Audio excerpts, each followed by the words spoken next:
History of India, रागी साहब please, ये गलत बात है फिर, गलत बात। ठीक है, बोल आपने लीजिए, लेकिन कमेंट मुझे किया उत्तर देने कि मेरे दीजिएगा। मित्र आशुतोष ये कह रहे हैं मैं आशुतोष के पास गया, तो अब उनकी बात सुननी ठीक है, चाहिए। उन्होंने sorry, बताया मैंने कि सूर्य को अर्घ देता था अकबर, वो कुछ और चीजों पर भी रोशनी डाल किया। बोलिए सॉरी आशुतोष जी, बोलिए।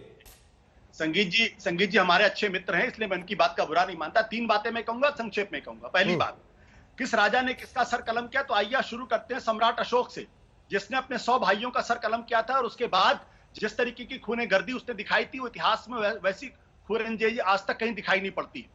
आइए आपको ले चलते हैं 182 बीसी, पुष्यमित्र शुंग, जिसने ये कहा था कि जो बौद्ध भिक्षुओं का एक सिर लेके आएगा उसको 3 हम सोने के स्वर्ण मुद्राएं देंगे, और कितने हजारों लाखों बौद्ध भिक्षुओं का सिर लाया गया, और कितने जो उनके विहार थे वो तोड़े गए, ये इतिहास में दर्ज है। तो किसी एक धर्म विशेष से जोड़कर उसको आतताई या क्रांताई मत बता दिए, बहुत सारे ऐसे लोग हैं। लेकिन आशुतोष जी, आपने भी तो यही किया था, आपने सूर्य का अर्घ देने का अकबर का उदाहरण दिया, लेकिन ये नहीं बताया अकबर के राज में कितने लोग मारे गए, या औरंगजेब के राज में कितने लोग मारे गए, या बाबर के राज में क्या हुआ। मुझे बात तो कर लेने दो। हाँ कहिए ना सर, सर, बात तो कर लेने दो। नहीं मैं ये कह रहा हूँ, मुझे बात तो कर लेने सर आप विक्टिम कार्ड मत लेके कीजिए, ये सूट नहीं करता आप पे, विक्टिम कार्ड मत लेके कीजिए, आप पे सूट नहीं करता। बोलिए, सुन लो मेरी बात सुन लो।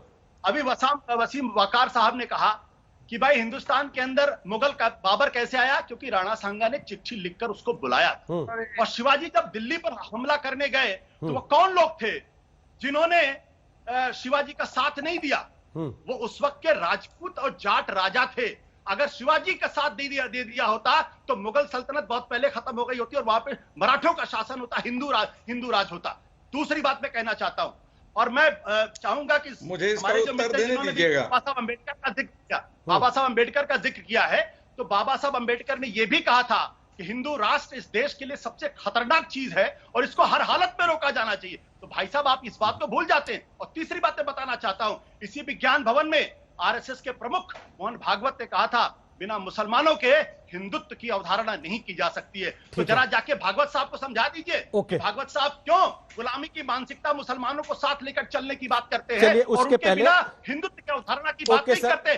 सर रोहित जी मैं इसका उत्तर देना चाहूंगा, जरा उनसे पहले तारक फतेह से कमेंट ले लेता हूं। तारक फतेह, आशुतोष जी नहीं, 3 बातें सर पर्याप्त है, अभी आशुतोष जी 3 पर्याप्त है, एक आगे के लिए रोक लीजिए ना सर। तारक फतेह अब छोड़ दीजिए ना, आप तारक फतेह के पास मत जाइए, आप छोड़ दीजिए आशुतोष ना। फिर आप आज देखिए असीम वकार प्यार से बोल रहे हैं, आप तलवार निकाले हुए, बापू वो काम उनका है, आपका नहीं है ना। तारक फतेह अली खान की बात मैंने इसलिए की क्योंकि मैं नहीं चाहता हूं कोई पाकिस्तानी हिंदुस्तान के इतिहास के बारे में गलत। अरे तारक फतेह अली खान नहीं, आप सारा अली खान से कंफ्यूज कर रहे हैं इनको। तारक फतेह इतने तक ही है केवल, वो सारा अली खान को दिमाग से निकालिए। तारक फतेह कोई पाकिस्तानी जो मैं जान रहा हूं सर, आप आजकल आप भी सुशांत सिंह राजपूत पे काफी इन्वेस्टिगेशन कर रहे हैं सर, मैं जान रहा हूं, इसलिए सारा अली खान से कंफ्यूज कर गए आप इसको। तारक फतेह, ये तो अडवाणी जी को भी नहीं मानते हिंदुस्तानी, ये तो आपके जो पहले प्राइम मिनिस्टर थे उसको भी नहीं मानते, क्योंकि वो जमीन जो थी जहां कुरुक्षेत्र थी, जहां पंजाब था, जहां राम के बेटे लव और केश के शहर थे, मैं वहां से हूं, इसलिए मैं हिंदुस्तानी नहीं हूं। ये हिंदुस्तानी है क्योंकि बिहार से होंगे, यूपी से होंगे, हिंदी बेल्ट से होंगे, तो ये हैं। सिंध से मैं हूं तो सिंध तो आपके नेशनल एंथम में है, लेकिन मैं नहीं हूं हिंदुस्तानी।